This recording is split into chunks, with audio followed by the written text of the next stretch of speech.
Okay, I've got the 99XJ in the garage. It's doing some work on the headlights and had issues with the ballast again, so that'll probably be another video. But I noticed that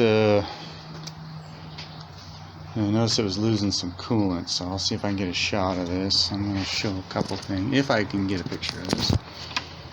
So yeah, the radiator's no good, so I got a new radiator for it. See if we can get the camera in the right spot.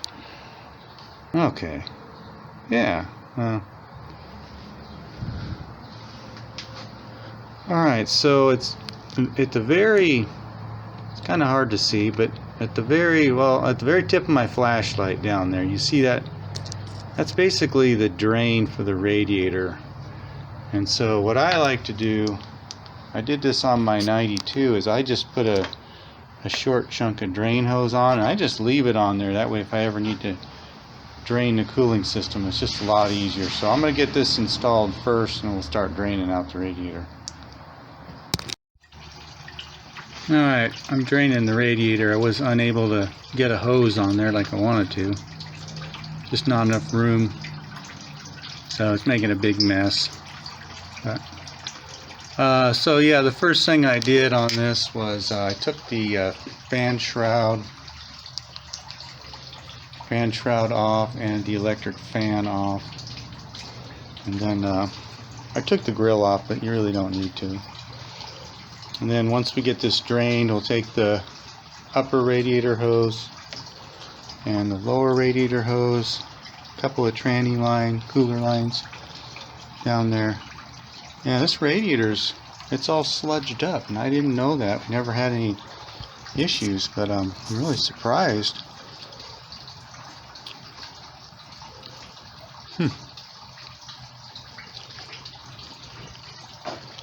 So I won't be reusing the old antifreeze. Anyway, so once we get this thing drained and the hose is off, then it's just these two little studs here, and it should come out.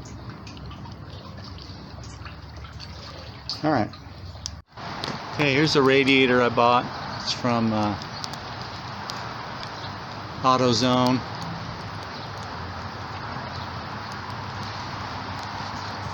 So I'm not real happy about the packaging. I'm not too happy with FedEx, so there's a big hole there. And then luckily that side with the hole, you know, this is offset, but they didn't put any added protection in here. And I already took it out. It looks like it's okay, but there's a big hole right here, and you've only got 1 inch. I'll put my finger in there. Now you can't really see my finger, but yeah, it's probably 1.5 inches to the fins, but they should have put some additional protection. You know, that's no good. So yeah, Duralast, you guys need to package stuff better. I mean, you know, FedEx are just a bunch of apes. They just throw stuff around. It's like they don't care.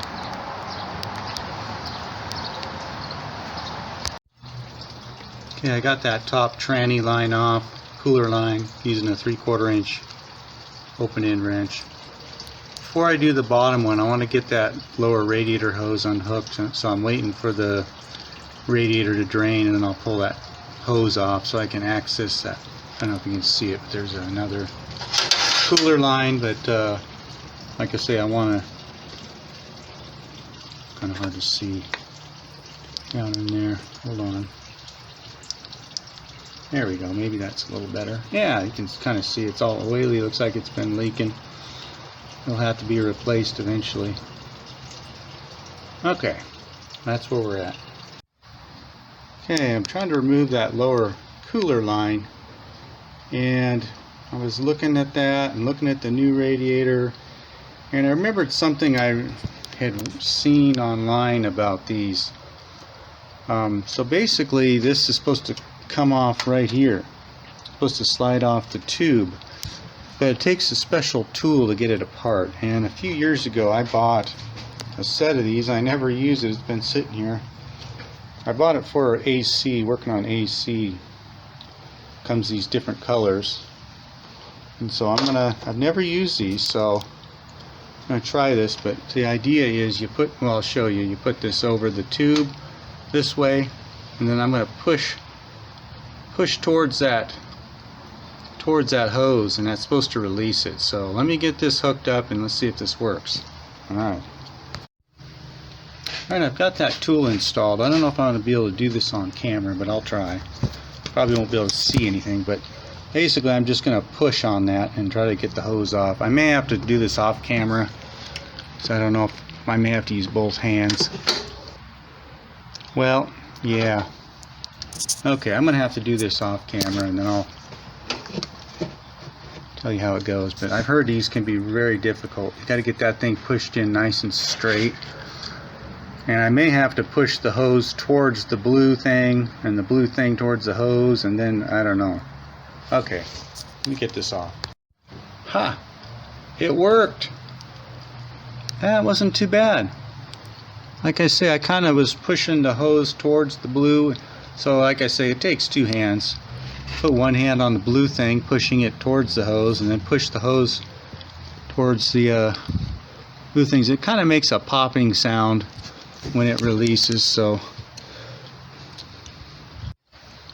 okay, I think you can see that now. There's 4 of those fingers, and then that holds tension. You got a ring around here. I'll take this thing back off.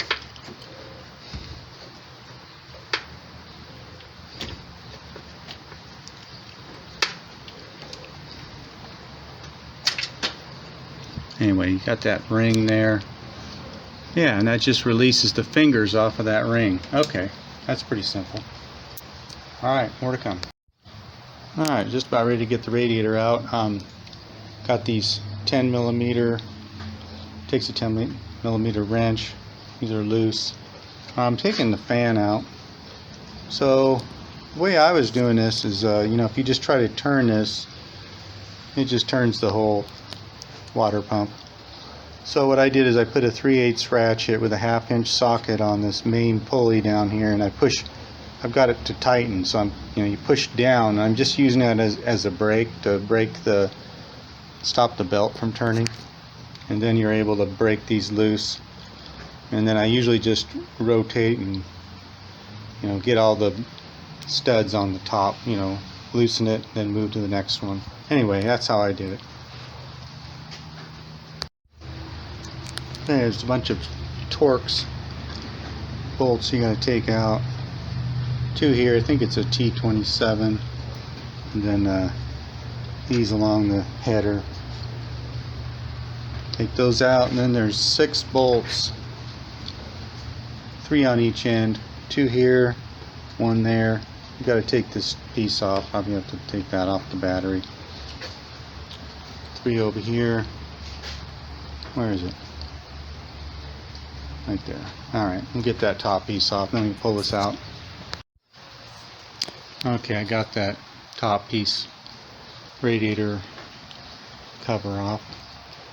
Okay, so down here, gotta take a couple nuts off, one off each side for the air conditioner, or the air conditioning condenser, or whatever they call it.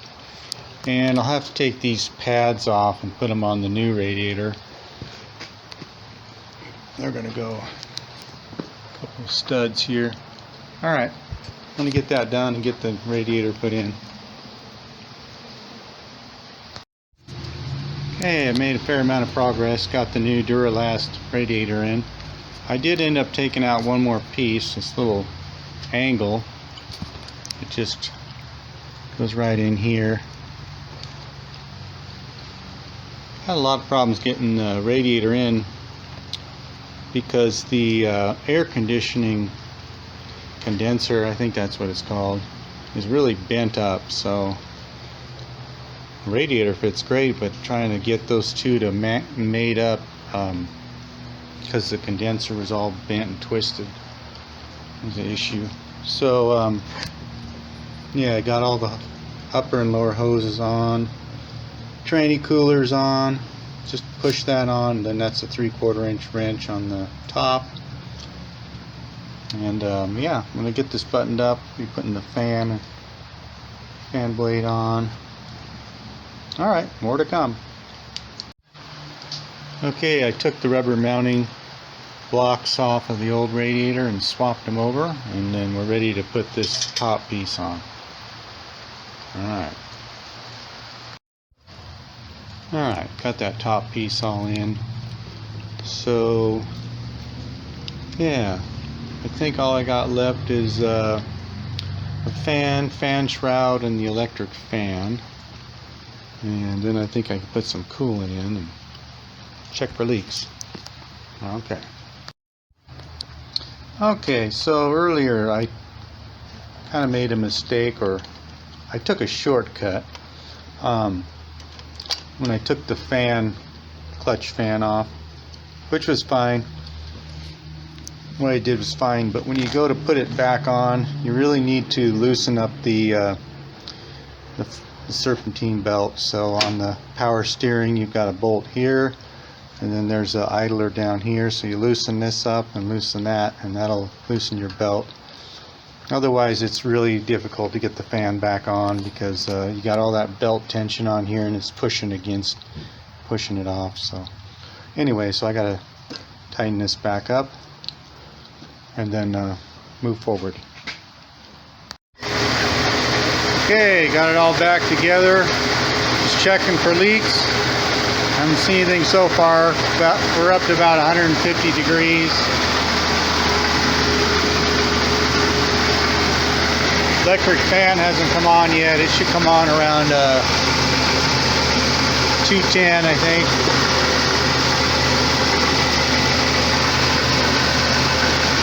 Check our hoses. See a little something here.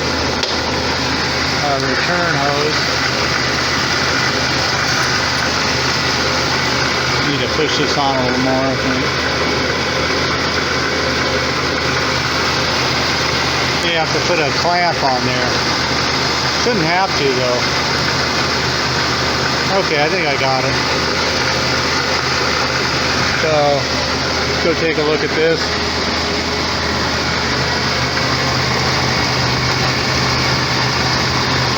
I didn't hear the belt squeal or anything. I think I got the tension about right. Revved it up a little bit. Alright, looks like we're coming right up on that 210 there. That's about where it usually runs. I'll let this thing run a little longer and then call it good. Okay, well, thanks for watching.